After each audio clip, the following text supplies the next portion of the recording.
Hi, everybody. I'm Steph. I'm an alcoholic. Okay. So I'm Steph. I said I'm an alcoholic. And I'm a real full-fledged alcoholic. And I feel even more nervous following all of you because I am actually astonished at how great each of you sounded, even you, Anthony. You don't often hear that many people, especially in 5 minutes, with such powerful things to say. And as I listened to each of you, listening is something I learned through AA. I was like, I want to talk about that too, and now I've forgotten all of it. 40, I just turned 40. That's also unhelpful. Although, let me say this, I love it now that I'm sober. Like, getting older is phenomenal. I actually have these wonderful experiences to share with people, and I also have these horrible experiences to share with people, and hopefully to alleviate some of the shame they feel in their own stories. That's especially wonderful to me as sponsorship. While all parts of the program are beautiful, I found my niche with sponsorship. Taking women through the book and helping them with the steps is by far the most fulfilling part for me. And then I want to say, and I'll probably end with this too, that I love being sober. I just posted a picture on Instagram with fireworks that just said, I love it. I genuinely love it. And not only have I not thought about picking up a drink, I think I've created new neural pathways where literally the thought of a drink or a drug or anything that you may use to get out of yourself now revolts me.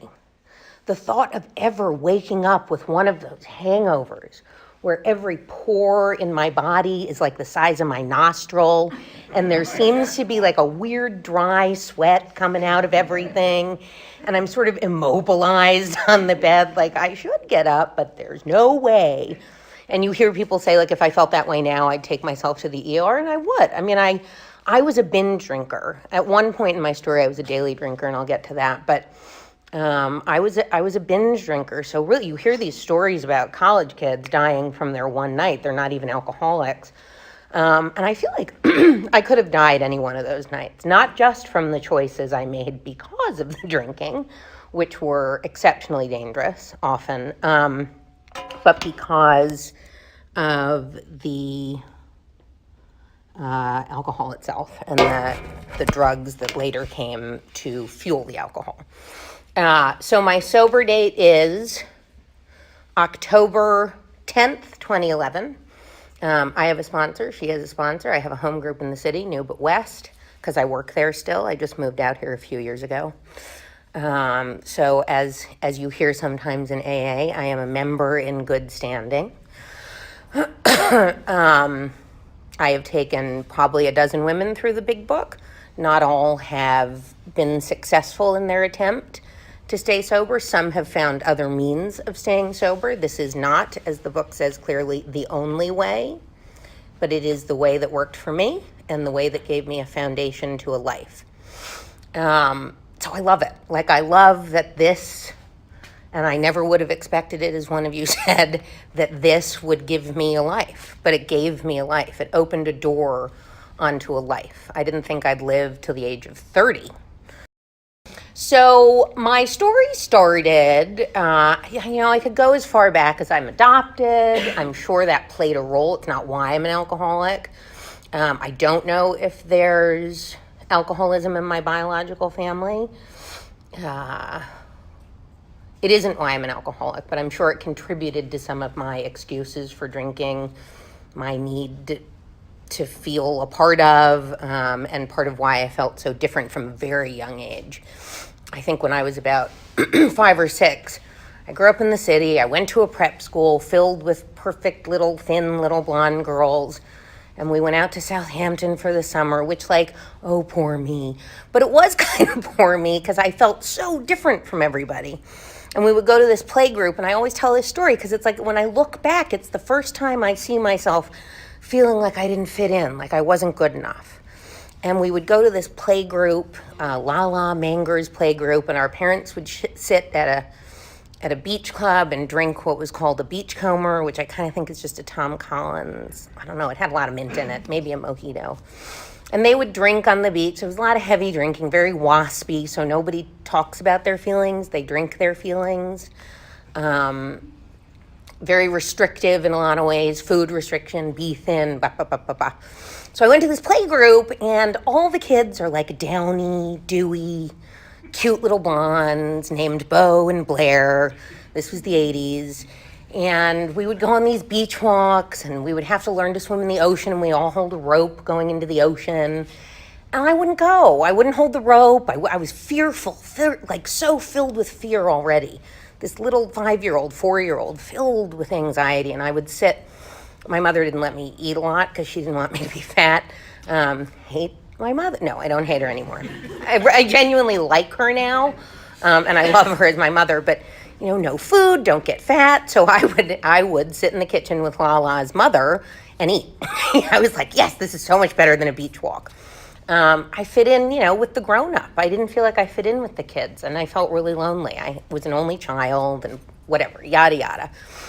I mean, looking back, they were still high-class problems, a lot of them, but when you're little, you kind of, so because of the food restriction, I very quickly, by 8 or 9 years old, started stealing money from my parents to buy food, and the binging began. And I'll often say that, my first serious addiction was food, and I was a binge eater in secret, and that later became a binge drinker, often in secret, often right out there in public for the world to see.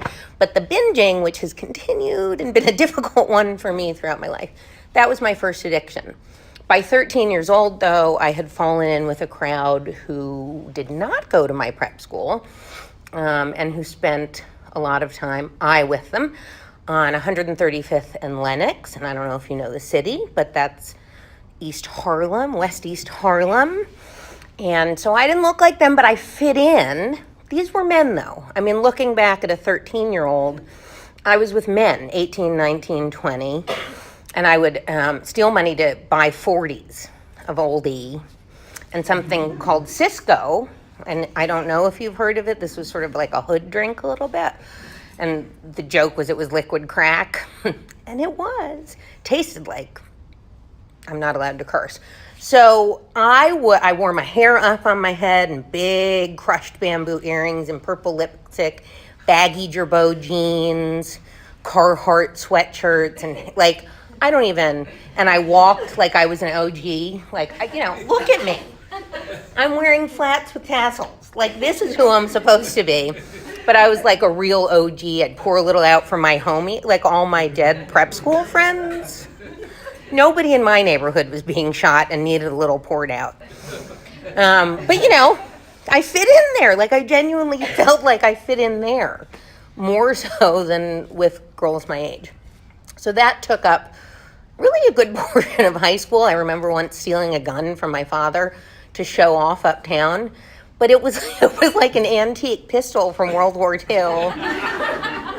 I think of the things I did to fit in, buying them all hats, whatever. It was, they used to wear the tags still in their hats. I still don't know what that was about.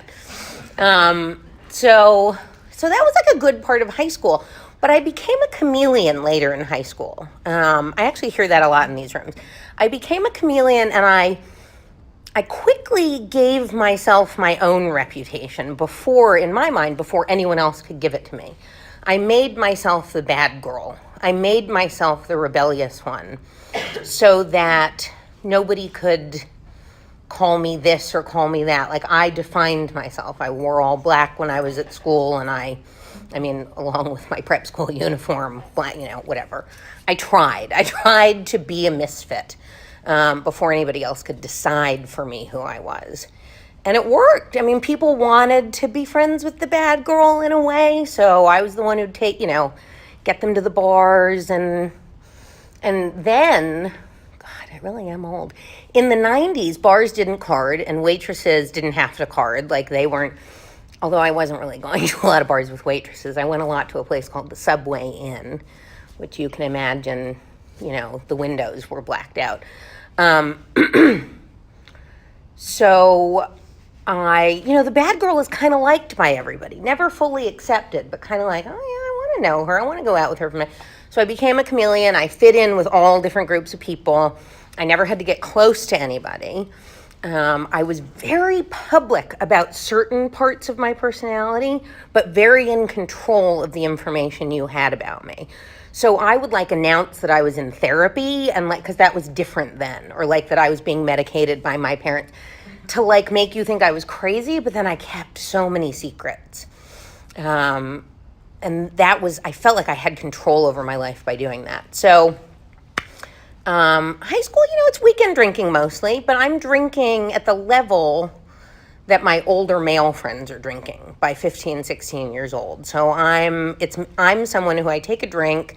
I don't know if I felt prettier, but I felt happier and I felt manic.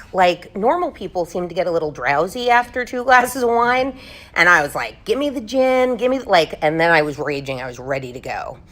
Because it was medicating a lot of anxiety and a lot of self-loathing for me. So high school is still weekend drinking. If I compared it now, I was drinking way more than everyone else. College is when it sort of started to take off. I chose a school very specifically beneath my level for various reasons, so that it would be easy, so that I wouldn't have to go to class because I was too lazy to look. I certainly didn't want to go looking at colleges with my stupid parents. And I wanted to be close to my cocaine dealer in the city. So that it was I could get away from my parents, but I could also be close to my connections. And I was. And I went back and forth, and I didn't go to a lot of classes. And because it was a relatively easy school, especially after coming from a prep school, I did really well. And I, graduated, good GPA, went immediately to work. And I was one of those people who, because I was drinking hard, I actually pushed harder at work, sort of to get past the shame. So I was a very dedicated worker with a really strong work ethic when I was there, and when I wasn't sleeping in the computer room, whatever they call it, the server room, because it was well air conditioned. So I would kind of secretly lie down on the floor and cool off and then come back. Or like George Costanza, I'd sleep under my desk when the boss wasn't there. My boss then, Eleanor, is an alcoholic, still an active alcoholic, will likely die an alcoholic. She's not great and sort of delusional at this point, and I do diagnose her because she's clearly, drinking all day, every day. And boy, did I love her. Cat rescuer like me, drinker like me. We found this very old school New York restaurant, many of which do not exist anymore, called the Vaudor. Red banquettes, the thing, and I would drink with her and Robert every night. That quickly, she would go home at midnight, I would stay out, make the choices we make that lead to more shame, led to daily drinking. I could no longer get through the day without a drink at lunch. Often I would come back with a soda bottle, half filled with vodka, half filled with Mountain Dew. I don't know what that selection was about, but it worked. I guess nowadays it's Red Bull, right? Whoa! I didn't need the wah, but so that's daily drinking. I meet a guy who is my boss, and I start dating him. I take him hostage. He actually falls in love with me, I guess. But he doesn't drink, so he's gonna help me, right? Because he likes shandies, and if you don't know what a shandy is, it's half lemonade, half crummy beer. I don't know who drinks this. Why is this a thing even? Just drink the lemonade. And he would nurse one shandy all night. So he seemed like a perfect solution, but it didn't. I mean, I would take him out, and then I'd send him home, and I would continue and do my usual blech. So I thought the best idea was to move. If I moved, my drinking would change. He was Scottish, so I suggested, let's go to Scotland. They don't drink there. Well, it turns out they do. The hours are a little different because things then closed at midnight, so I would have to get started earlier. I got a job pretty quickly, but drinking would start, 4 or 5 in the afternoon, go through night. But that's when my daily drinking ended. So I would binge every night. I'd have 2 or 3 bottles of wine. Well, I'd start with 1 and convince myself I wouldn't have more, and then I'd have 2 or 3. I did not have the cocaine there to help. So I would just pass out and do it all over again. And that was for about a year. And then I left him there like I did, I was just like a ghoster. Like I'd be like, bye. And then you'd never hear from me again. So I left him in Scotland with his incredibly awful family. And I came back to New York. I was like, this is it, fresh start. First night back, off the plane in the afternoon. First night back, major binge, all the same choices as usual. Woke up the next morning with the big pores and the sweat and the unable to move and the horror and, all of it. And I thought, this is unbearable. I can't live this way anymore. Now, to me, AA was not a big group with old men in trench coats and whatever. Like, in my youth, drug use seemed almost chic, but so did rehab. Like, there was something cool about being the person who went to rehab. That may no longer be true. And I'm not certain it was true then, but like the Basketball Diaries, Requiem for a Dream, they all made me think like I would, chic. But nobody's going to pay for me to go to Sierra Tucson. So I was like, oh, hey, there was the book Living Sober had been given to me many years before by a psychiatrist. And I was like, I don't know what this is.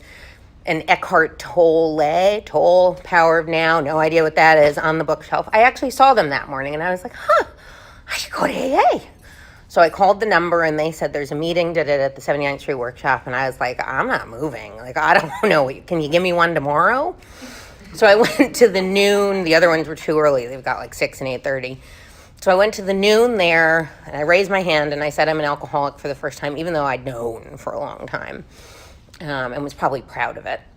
And I spent 4 years in the rooms of AA. And I chose a sponsor who hadn't really done the steps, so I didn't really do the steps. I did go to a meeting every day, but meeting makers alone don't make it. And I also spent every meeting like, my life is so shit. But excuse me. I just complained. Like, I didn't listen to the gratitude, or I made fun of the people who were really grateful. So needless to say, it was really easy when my sponsor went out, unsurprising, and I followed suit. I was like, well, if he can, why not? I did not hear people say over and over again, it is worse. I hate that your addiction is doing push-ups outside the door. But it kind of was. Like, I maintained normal drinking for like a few days. And then I took a week off work to drink like I'd wanted to drink for 4 years. And those 4 years had been white-knuckling it because I didn't have anything. I didn't have good medication. I didn't have AA. I didn't have a support group. I didn't have the steps. I just had my own whining. And I started to eat and eat and eat and eat. So I replaced it with eating. That addiction became out of control in those 4 years. And I ballooned up to 260 pounds. So I went out. That was easy. Unsurprising to most people who've been around here for a little while. And I spent a few years out. In that time, I did more damage than I ever would have expected, but than most people would expect. I took out a home loan against the apartment my mother had bought me, which I used to lie and tell people I had bought. Like, I'm making $30,000 a year. Clearly, I didn't buy my own apartment in Manhattan, but it was like that grandiosity. I took out a loan against the apartment to pay off credit card debt. The credit card debt was $50,000. I took out $200,000 to pay it off. But then I also accumulated another $50,000. So when I got sober 6.5 years ago, I came in with $250,000 in debt, all paid off. I have new debt, but that's like normal good debt, like mortgage and stuff. So I did some damage. One of the grandiose things I did was, I don't even know how to drive. I still don't out here.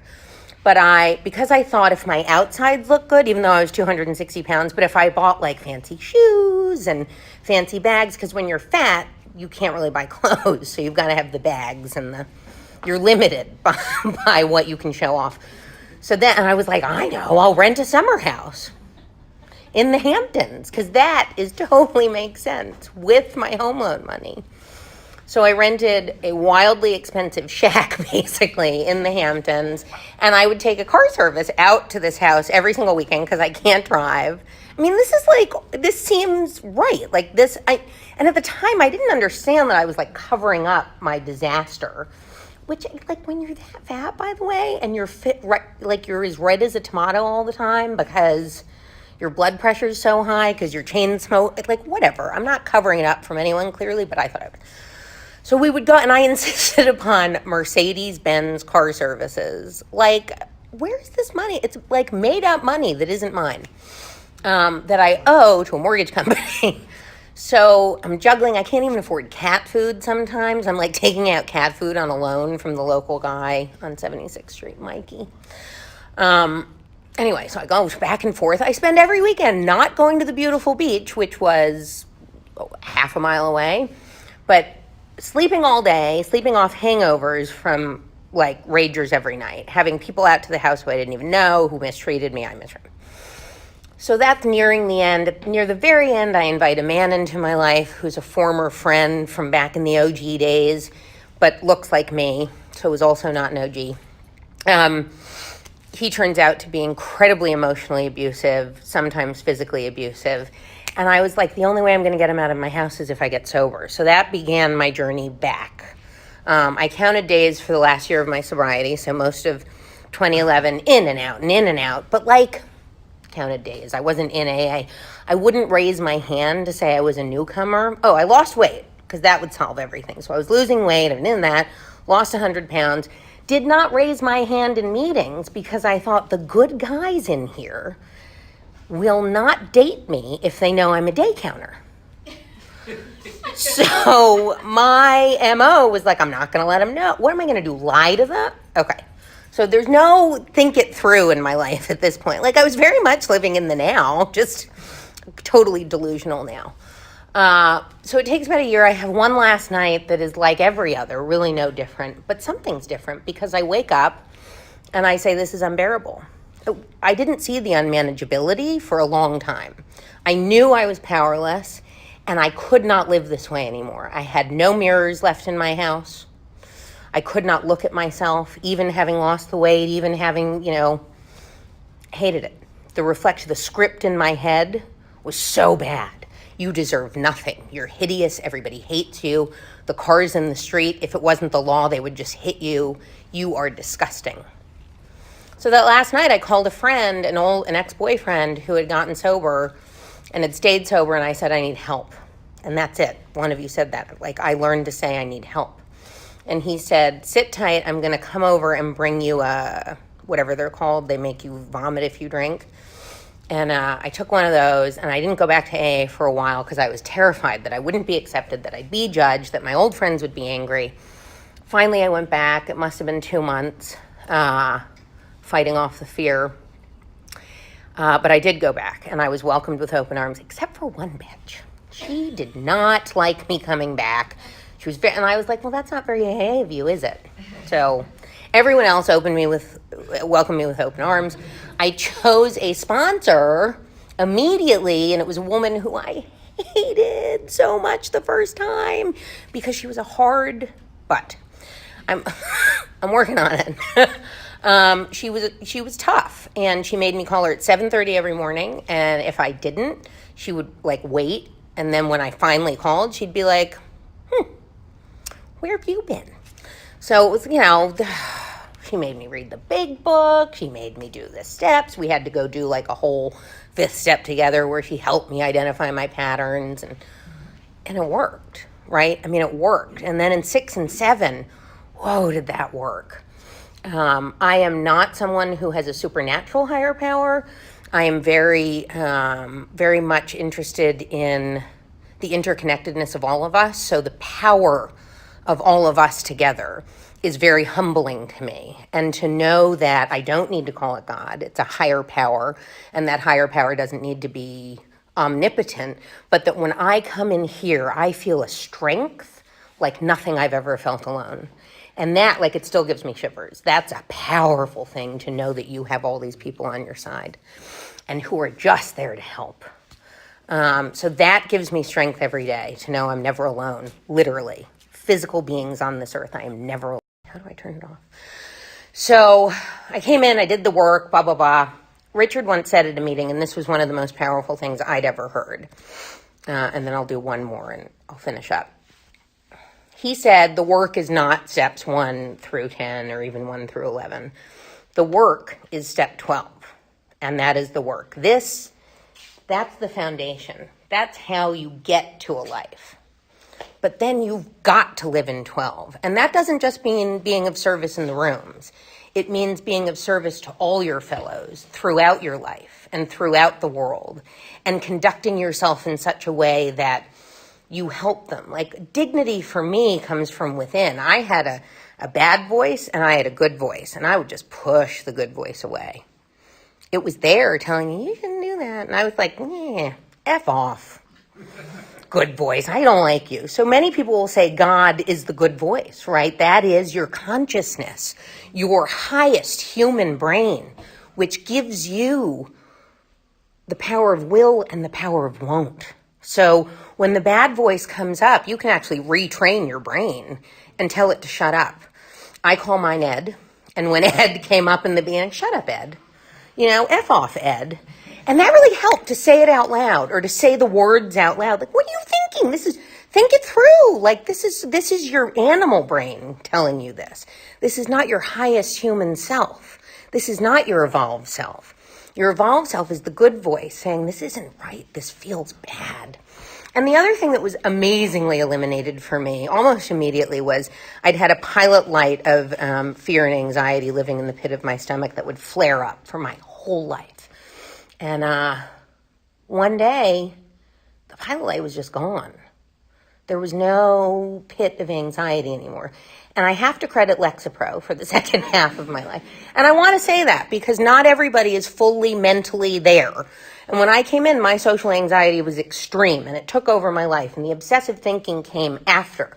I went through Richard's stuff. I tortured him, because I hadn't dealt with my mental illness too. So I had to clear up. I had to do this, get the fog out, and then look at the other parts of my life and use other tools to help the crazy. Because the crazy for me is clinical, and I needed help with that. That was not going to be provided by any of you, sorry. It's not a hotbed of mental health all the time. So so I had to do that, and that helped the other part of the anxiety, but I never would have been able to do that if I hadn't gotten sober, right? There was no way through the rest of my crazy, and I was starting to get a little agoraphobic. So with that, I want to end where I started, which was after I laid this foundation, life opened up. And I'm not happy, joyous, and free by any stretch of the imagination every day. I am free every day. I am free. I no longer have a thought to drink. It is not an answer. I am a recovered alcoholic because a drink is no longer an answer to a problem for me.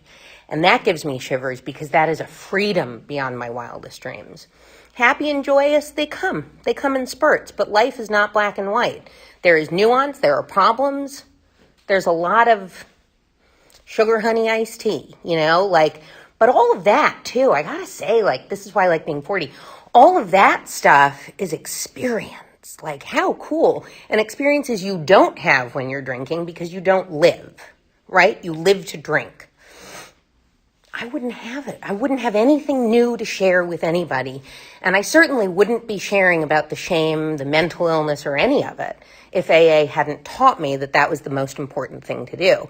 And that is why I say step 12 is it. Because you have so much to give. You have so much to give, especially women to women and men to men. Do not date in your first year. I did it. I said, I love you. This time was rough. It made it harder, but I didn't want to drink. And no man was going to make me pick up a drink. It is verboten to me now. It is not a life beyond my wildest dreams because I never had a dream. I never dreamt. I never thought I'd have a future, and now I believe with every part of my being that I have a future, and I want to fight for it, and I want to fight for my life, and only with this am I able to do that. Thank you.